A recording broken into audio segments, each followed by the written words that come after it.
Has Masai Ujiri seriously done it again? This guy can't stop winning. The Toronto Raptors general manager just orchestrated his second blockbuster trade this month by sending Pascal Siakam's expiring contract to the Indiana Pacers for championship glue guy Bruce Brown, three-point sniper Jordan Nwora, and 3 first-round picks. Oh yeah, he also pulled the New Orleans Pelicans into the deal and stole former lottery pick Kyra Lewis Jr. So combining the Pascal trade with the OG Anunoby trade to the Knicks from a few weeks ago, the Raptors have flipped 2 guys that they weren't going to re-sign in free agency anyway to, well, just look at this list. Yeah, I think I'd be smiling too. Welcome everybody, my name is Troy and this is the Half Court Report. Be sure you click that thumbs up button and subscribe for some of the best NBA content that you're going to find on YouTube. It's the end of an era in Toronto with Pascal Siakam heading to Indiana. That leaves Chris Boucher as the last man standing from the 2019 championship squad.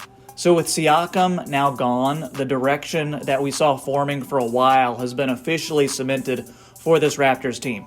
That means, Scotty Barnes, you are the man. This is your squad, and the youth movement has taken over.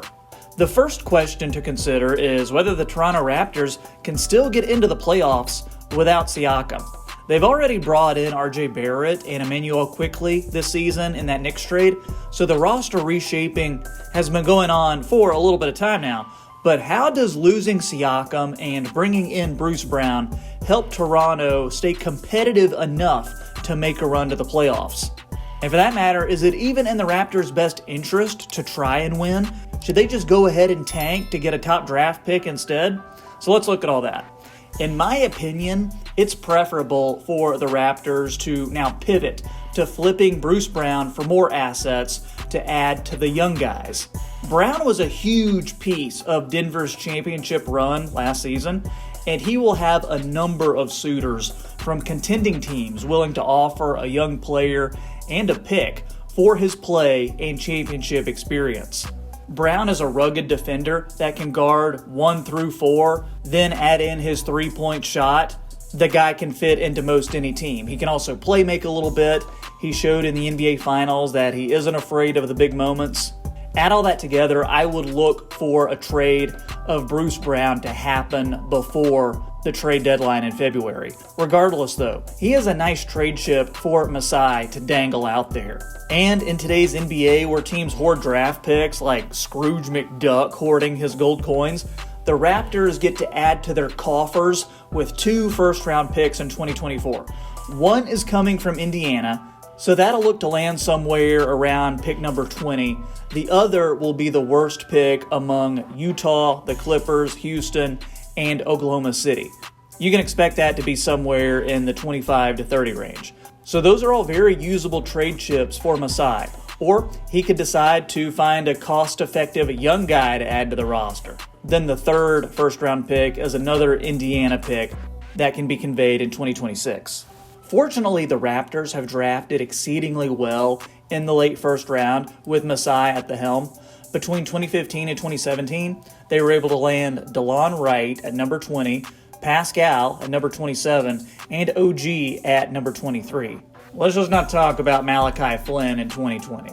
But hey, Pobody's perfect. Overall, though, their track record in that area of the draft is strong enough to suggest that they will at least hit on 1 or 2 of those picks. This most recent trade could also make the Raptors bad enough to where they won't have to convey a lottery pick to the Spurs from last year's Jakob Poeltl trade. So that could be 3 first-round picks in the upcoming draft. So to sum it all up, losing a player like Pascal Siakam definitely hurts, particularly when you know that you're not getting a better player back just yet. But this is a step that the Raptors had to take for the long-term betterment of the team. The current makeup of this team was not working. Scotty Barnes has shown so far that he has star potential, and at only 22 years old, his timeline did not line up with Pascal, who is almost 30.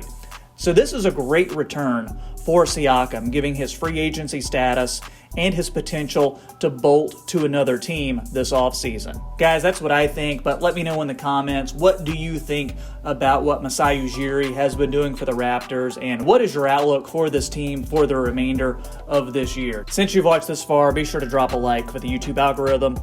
Hit that subscribe button too so you never miss another Toronto Raptors or NBA video.